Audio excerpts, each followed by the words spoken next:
मस्तिष्क का चक्र। बहुत समय पहले की बात है। सुरई शहर में 4 ब्राह्मण रहते थे। सभी के बीच अच्छी दोस्ती थी, लेकिन चारों मित्र निर्धन होने की वजह से दुखी रहते थे।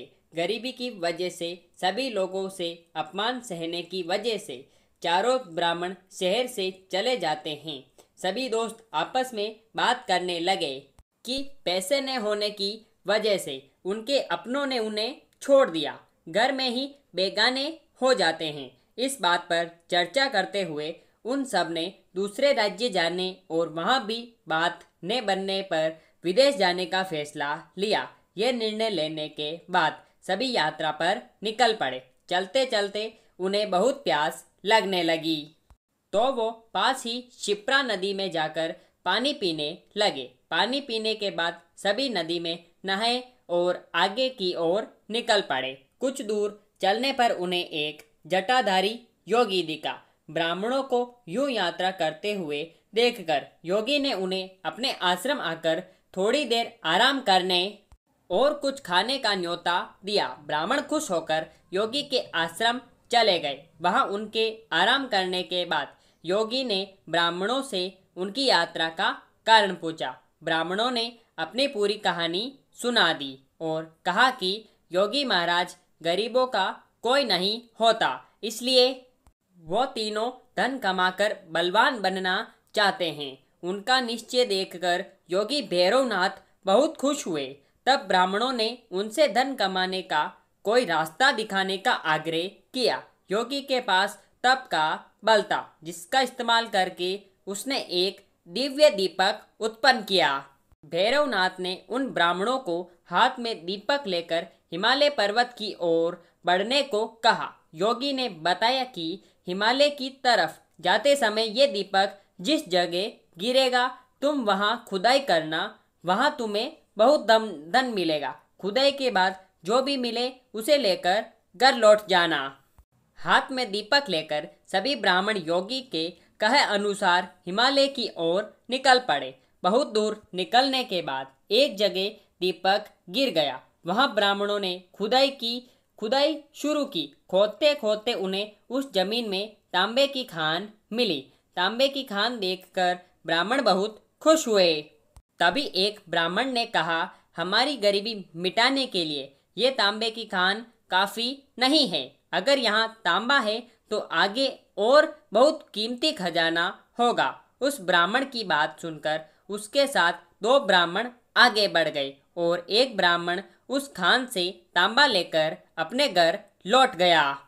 आगे चलते चलते फिर एक जगह दीपक गिर गया। वहां खुदाई करने पर चांदी की खान मिली। ये खान देखकर तीनों ब्राह्मण खुश हुए। फिर एक ब्राह्मण तेजी से उस खान से चांदी निकालने लगा, लेकिन तभी एक ब्राह्मण ने कहा, आगे और कोई कीमती खान हो सकती है।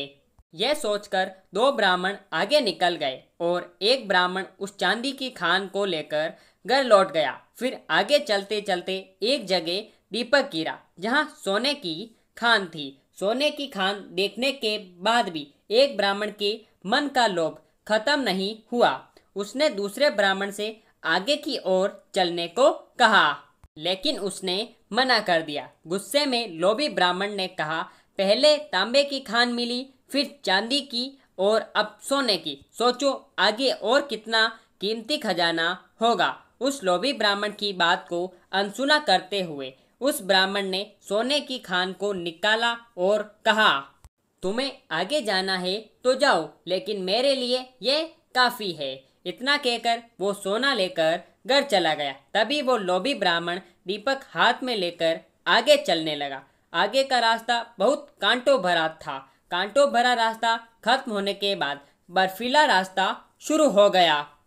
कांटों से शरीर से खून से लथपथ हो गया और बर्फ की वजह से वह ठंड से ठिकुरने लगा। फिर भी अपनी जान को दांव में डालकर वे आगे बढ़ता रहा। बहुत दूर चलने के बाद उस लोभी ब्राह्मण को एक युवक दिखा, जिसके मस्तिष्क पर चक्र घूम रहा था।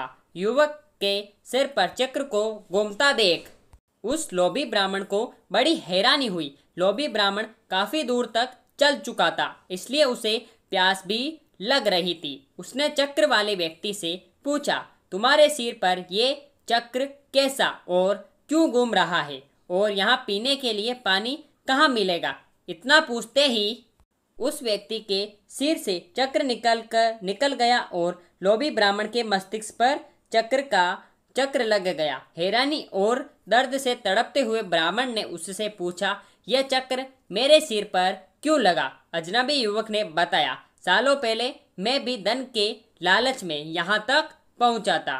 उस समय किसी और के मस्तिष्क पर यह चक्र घूम रहा था। तुम्हारी तरह ही मैंने भी उनसे सब सवाल किया तो मेरे सिर पर यह चक्र लग गया।